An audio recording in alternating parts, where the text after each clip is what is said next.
Jim talked about it, and you're like, oh, okay. All right, Doug, go ahead. Good to go? Okay, well, Aaron, on a day when a lot of people are kind of heading south with rounds, is a 369, does that feel a little bit more like a 65, 66? Felt like about as good as I could shoot with how I drove the ball, so I'm super pleased with it. The course is firming up. It's playing tricky, and, you know, I felt like I hit my irons great, chipped and putted great. The one thing I can clean up is kind of how I drove the ball today. You mentioned to Andrew in here position, obviously something you're focused on. If you could just touch on that. Yeah. I mean, this is a course I feel like you can kind of attack a little bit if you're in the fairway. But if you're in the rough, you're scrambling from everywhere. You can't hold these greens with how firm they are, and it becomes a really tricky golf course to play. So I felt like I did that a lot of today and somehow was able to putt really well and chip really well and shoot 3 under. But I would love to be able to put the ball in the fairway and get a few more looks at birdie tomorrow.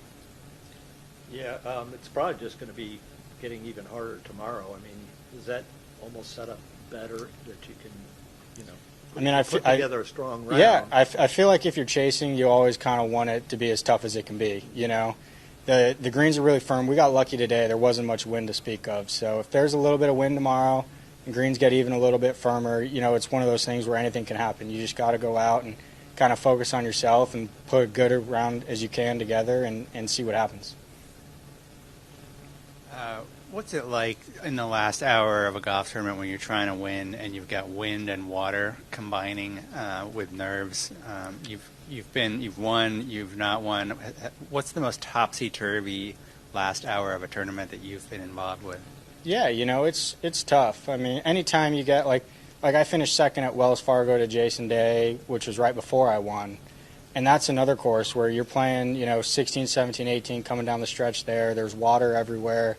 You got wind going on, and that's kind of what you get here with, you know, 16 being a really tough par 3, 17 is a really hard par 4, and then 18 is obviously a really good hole too. So it's one of those things where you just gotta put yourself in position, and you kind of never know what's going to happen. So that's kind of my goal for tomorrow. Just go out there, play solid golf, and see kind of where the chips lay at the end.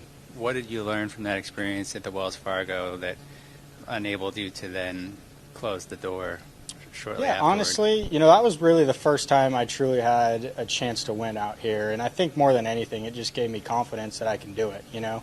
I felt like Jason Day, I think he hit the pin on 17 there and made a birdie to beat me. But I felt like I did everything I could possibly do to win that tournament. It just didn't happen. And sometimes that's just how it is. So I feel like I gained a lot of confidence knowing that around a tough golf course when all the pressure's on you, I could still do it and I had the ability to do it. It's going to be an interesting day tomorrow. Yeah, we'll see. I mean, you know, we look at the last 2 weeks, 7 shots back. Yeah. Did the trick. So. Yeah, 2 weeks in a row, and I mean, I wouldn't be surprised if it's any different. Oh, okay, because I was like, not that, you know, necessarily signals anything, but yeah, certainly the possibilities swirl a little more when you see that. Anything's possible. Anything is possible. Yeah, sorry. I've seen you on the range the last couple of days using a unique training tool. You have like this black armband, and there's also an alignment tool. Yeah. Can you just tell me what the tool is and why you've been using it? Yeah, the black armband is like I think it's called a GG swing box or something. It just goes, it's kind of like, you know, when you see the guys practicing with a ball between their arms, just to kind of keep your arms closer together. It allows me in the backswing to separate them, which is kind of what I like to do. But then in transition, I key on kind of squeezing the arms back together and getting that box to squeeze. And then I put a stick through my belt loops just because I tend to kind of drop the club inside. And from there kind of get like a little bit too drawy for me. So the stick makes me move my hand path out and gets me back to being a little more cutty, which is kind of where I like to live. How big is the stick? It's just an alignment rod. Oh, okay. Standard alignment rod. Yeah. How long have you been using it? I mean, I've used it off and on. My coach has always used it off and on for different random things. I've been doing that drill probably for a year now. Apparently, I still can't do it, so I got to keep working on it. How often do you use it? You know, I'll probably do 20 to 30 minutes a day if I can. That's kind of my goal. Sometimes I'll throw it in my warm-up. Sometimes if I'm off early, I'll do it after the round. Just try to get a little bit better every day. Okay, perfect. Thank you. Yeah, thanks, guys.